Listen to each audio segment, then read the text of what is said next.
Just a few more points relating to business class. Again, the database size is smaller. Purchase cycle is longer. Each customer has the potential to be worth millions of dollars, hundreds of thousands, or tens of thousands. Therefore, we don't need to just send emails to groups of them.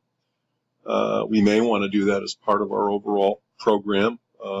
We may want to do that to our LVCs, our least valuable customers in our database. But for our best customers and for our customers that we want to maybe in the middle, where they're splitting their business between us and another company or two, and we want to win all their business, we can spend money. We can hire a salesperson from their industry.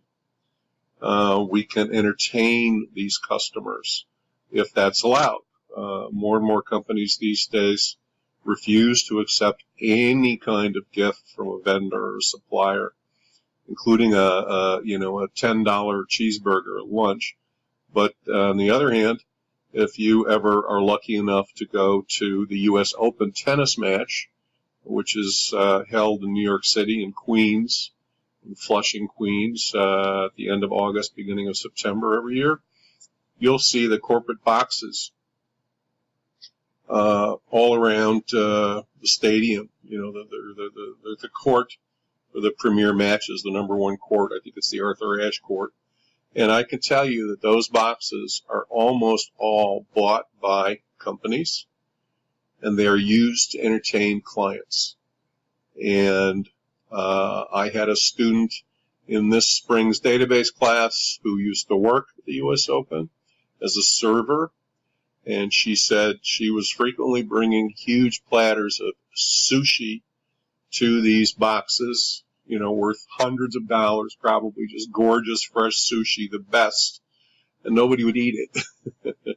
So this is Chase Bank. This is consulting firms. These are companies that are B2B companies. I want to make a few more points about B2B. First of all, yes, your customer is a business, but you're dealing with people within the business. You're dealing with the people who make the purchase decisions. It's usually not just one person, unless it's maybe a smaller company or a family-owned company. You may have a purchase agent. You may have other people in the hierarchy. And so there's a curious dichotomy with B2B customers. You need to have data on the company, information on the company. Most importantly, probably what industry are they in. That's the most important way to segment businesses.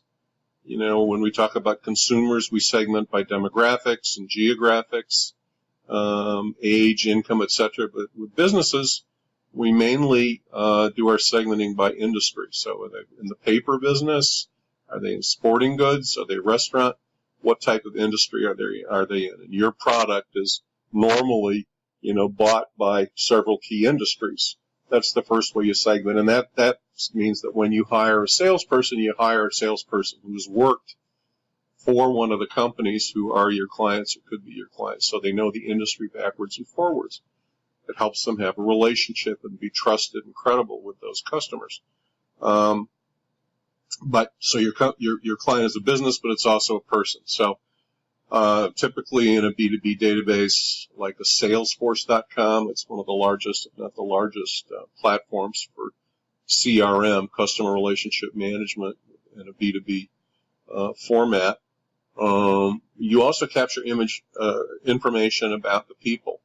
You get the person's, obviously, their name, their title. You get their background. You can look them up on LinkedIn, get their background, where they worked and where they went to school. The purchasing agent. What's her name? When is her birthday? What's her boyfriend's or girlfriend's name? Does she have a dog? So you develop a personal relationship by going to see her periodically and catching up and getting face-to-face. So, importantly, with B2B, yes, you're selling a business, but you're selling people within the business. You need to capture information and have knowledge about both parts of that. So you also are segmenting customers by LTV, lifetime value, and by finding your MVCs. You're segmenting, you sort of your gold customers that are your MVCs, your silver customers where you could be getting more business from them, and your brass customers.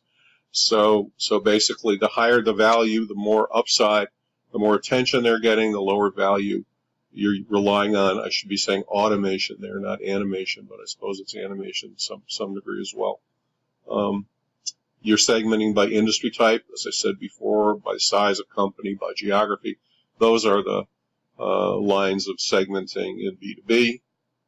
And just as with B2C, your sales force is always prospecting for more MVCs because there will be some attrition. Even with an 80 or 85% renewal rate, you need to replace the ones that don't renew. You need to grow. And to do that, you define what industries you're going to get the business from.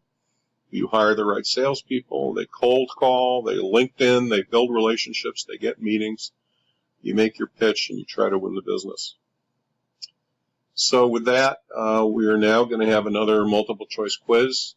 We're stopping the lecture. You're going to take the quiz, and then we'll come back in a few minutes.